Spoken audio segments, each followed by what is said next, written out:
Voilà la raison d'exister de cette émission, dont c'est la 100e aujourd'hui, je le rappelle, c'est la découverte des communes de la Sarthe. Et on commence avec Alain Lequéot par découvrir Parigny-le-Paulin. Bonjour Monsieur Lequéot. Bonjour. Bonjour Monsieur le maire, maire depuis 2001. C'est ça. Déjà. Élu depuis un petit peu plus longtemps. Depuis 95, oui. Vous êtes évidemment, comme beaucoup de maires, vice-président de la communauté de communes. C'est exact. Et en l'occurrence, de quelle communauté de communes s'agit-il? Val-de-Sarthe. Et quelle est votre fonction? En charge de l'habitat. De l'habitat. Vous êtes président d'un syndicat d'eau. Oui, qui est celui de Séranfoul-Tourte et qu'on partage avec également la commune de Oisé. Séranfoul-Tourte, Oisé, Parigny-le-Paulin. Ça, ce sont des choses que les administrés connaissent peu en général. Hein, et pourtant, si ça n'existait pas, bah, ils seraient malheureux. Il n'y aurait pas d'eau au robinet. Ce serait quand même très embêtant. Voilà. Vous êtes ancien cadre supérieur de santé à l'hôpital du Mans. Donc aujourd'hui, vous êtes retraité et vous êtes installé à Parigny en 80. Parigny-le-Paulin, je rappelle, en 91. Pourquoi Parigny? Un peu par hasard. J'étais affilié en location et puis j'ai eu un coup de foudre pour une maison dans les bois à Parigny. Sympa ça, effectivement. Alors en face de vous, une institution.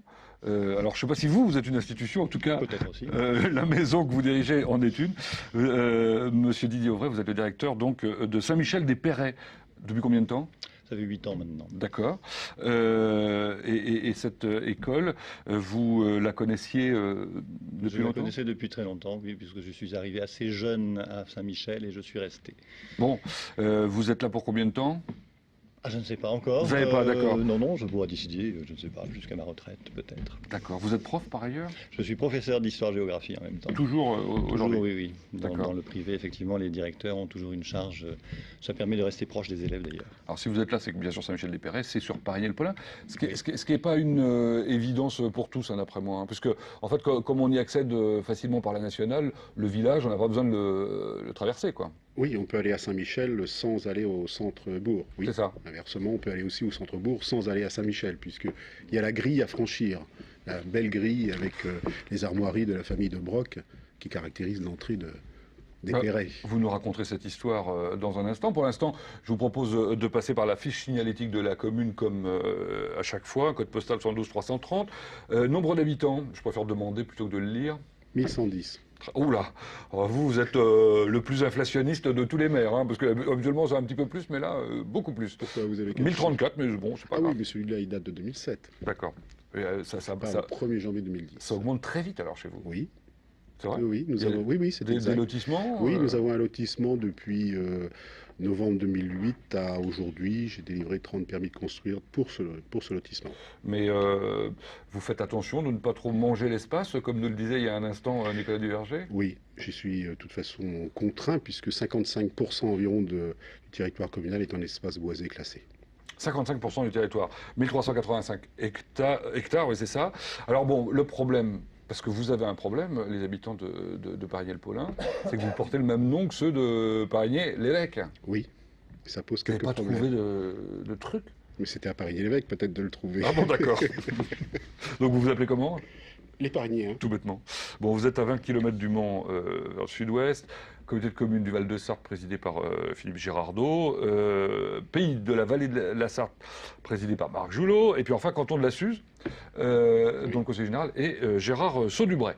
Voilà, on aura tout dit sur l'aspect un peu administratif des choses. Parlons maintenant du patrimoine. Vous avez l'air d'apprécier particulièrement la chose patrimoniale, une église dont vous pouvez être fier.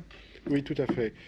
Pour l'église elle-même, pour le bâtiment, oui, bien sûr, mais surtout pour ce qu'elle contient, à savoir les premières œuvres d'art moderne, les œuvres picturales, c'est-à-dire le chemin de croix, et également les vitraux qui ont été faits par Robert Michaud-Vernez, qui est un peintre qui était réfugié à Saint-Michel-des-Perrets, enfin au Perret à l'époque, pendant la dernière guerre, quand Brest était sous les bombardements, puisqu'il était lui-même enseignant de dessin à Saint-Louis, il me semble, au collège Saint-Louis de Brest. L'image qu'on a vue nous donne envie effectivement d'aller découvrir cette église Saint-Pierre sur laquelle vous avez à propos de laquelle vous avez édité une monographie qui permet on l'a réédité, oui. Avec notamment en dernière page le tableau qu'on vient de voir à l'écran, ce qui est un tableau qu'on a restauré il y a maintenant 2 ans. Tableau qui était conservé pendant un certain nombre d'années, bien mis à plat sur l'armoire du bureau de Monsieur Ouvray. Ah bon, d'accord. Et alors qui contient aussi des anges musiciens comme à la cathédrale C'est un superbe tableau. du Mans. Ouais. Vous voulez nous en dire quelques mots? Du tableau en lui-même. Oui. Le tableau, je l'ai sauvé parce qu'il était dans l'église dans un état épouvantable. Et il fallait l'enlever de là parce qu'il y avait une humidité épouvantable. Donc je l'ai mis effectivement dans mon bureau. Pendant très longtemps, il est resté bien à plat. Jusqu'à ce que, enfin, donc les services des monuments historiques s'intéressent à cela et le sauvent. Mais c'est vraiment effectivement une œuvre superbe. On n'a pas déterminé malheureusement quel était le peintre, mais bon, il y a des recherches. Et c'est un tableau qu'on a pu faire voyager puisqu'on l'a oui. envoyé en Allemagne pour une exposition. Oui. Très bien. Oui. D'autres éléments patrimoniaux intéressants, le domaine de pierre couverte qui date du néolithique, Oui. probablement. Oui, probablement. Oui. Bon, un lavoir, qu'est-ce qu'il y a de particulier votre lavoir? Alors, le lavoir, il a été restauré, il est en eau toute l'année. Une source qui l'alimente, qui descend des Perrets. Et puis alors justement un château des Perrets qui domine la vallée de la Sarthe. Oui, tout à fait.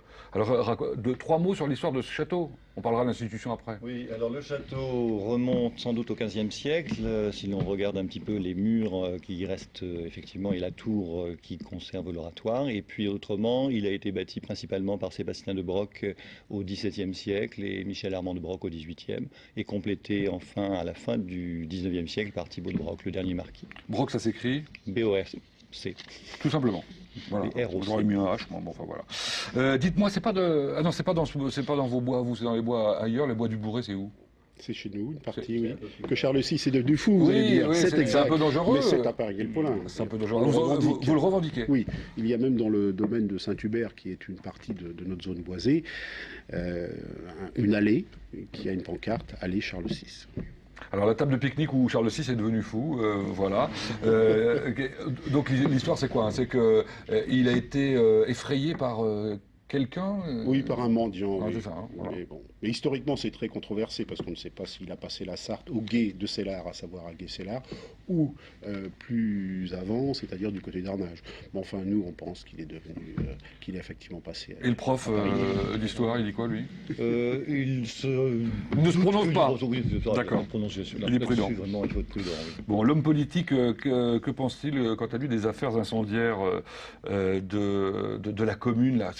C'est une commune incroyable, quoi. 55 incendies entre 2004 et 2009, semble-t-il. Je n'en pense pas grand-chose en public actuellement, parce que c'est une affaire qui n'est pas jugée. D'accord.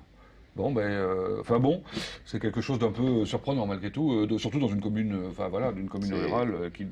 C'est dommageable pour tout le monde. Bien. Alors, une commune qui apprécie la nature, on n'en parle pas tant que ça, c'est bizarre d'ailleurs. Centre équestre, création d'une halte équestre, circuit de randonnée. Oui, c'est vrai qu'on n'en parle pas beaucoup. Paris-Guelpolin, on parle surtout du patrimoine bâti, mais il y a aussi un autre patrimoine vivant, qui est la nature, la faune, la flore, et puis les chevaux. Quand vous vous promenez à Paris-Guelpolin, vous voyez des chevaux, des poneys, un peu partout, parce que les gens ont facilement un bout de terre. Et nous avons également la particularité d'avoir sur le territoire 2 entraîneurs hippiques, dont un éleveur, un pour le trot et l'autre pour le galop. Et les chemins de randonnée, on peut les circuits de randonnée, on peut les... Pratiquement tous les chemins qui parcourent les bois sont communaux. Oui, mais à pied et à cheval éventuellement. Oui, bien sûr. Et on y trouve les 17 espèces d'orchidées sauvages. Exact. Ça, c'est sympathique. Ça a donné envie probablement à quelques personnes de venir faire un tour pour les voir.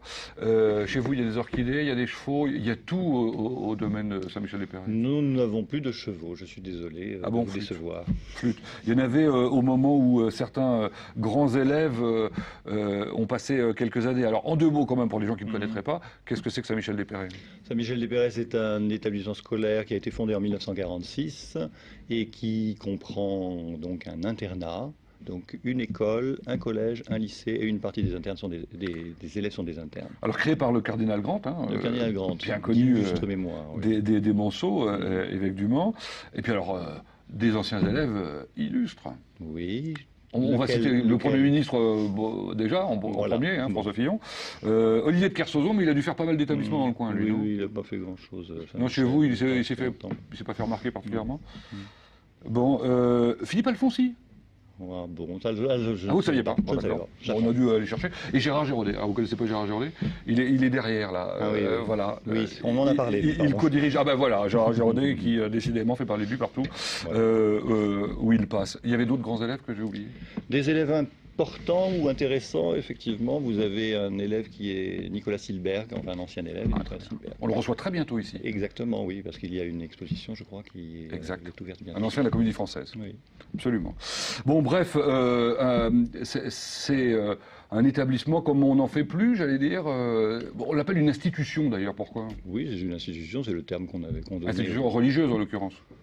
Au départ, de toute façon, c'était un domaine qui appartient à l'évêché, et donc au départ, ça a été créé par l'évêque.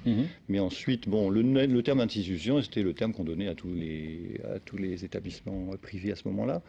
C'est un lycée, c'est un collège, c'est une école, c'est tout.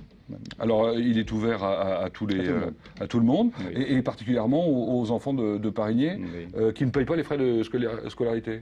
Oui, disons que c'est un atout pour Parigné. Quand on est parent à Parigné, on a l'embarras du choix et on a bien sûr la proximité Saint-Michel-des-Perrets, puisque nous avons une école primaire avec 130 élèves, et donc la continuité peut se faire naturellement, mais les transports sont également assurés vers, par exemple, le lycée Malraux ou le collège Lefebvre à Arnage. C'est tout à fait ouvert.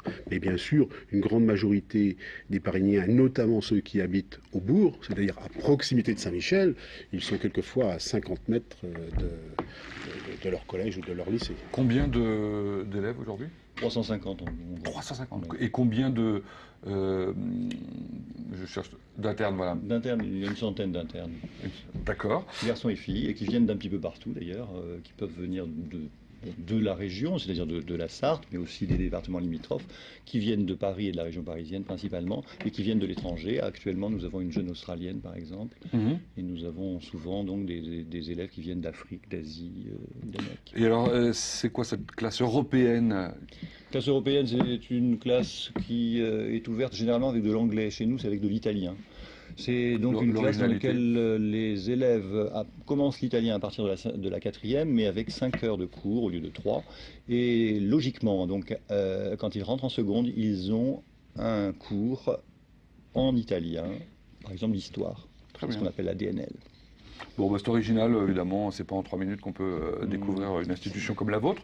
Portes ouvertes le 19 février et le 9 avril pour ceux qui voudraient 2-3 informations supplémentaires. 3 mots sur l'animation pour terminer de la commune. Il se passe des choses très très diverses, j'allais dire, en termes d'animation. Ça va du festival Picnic Show qui tourne sur l'ensemble de la commune, au Clos Renard et au Mans Drag Racing.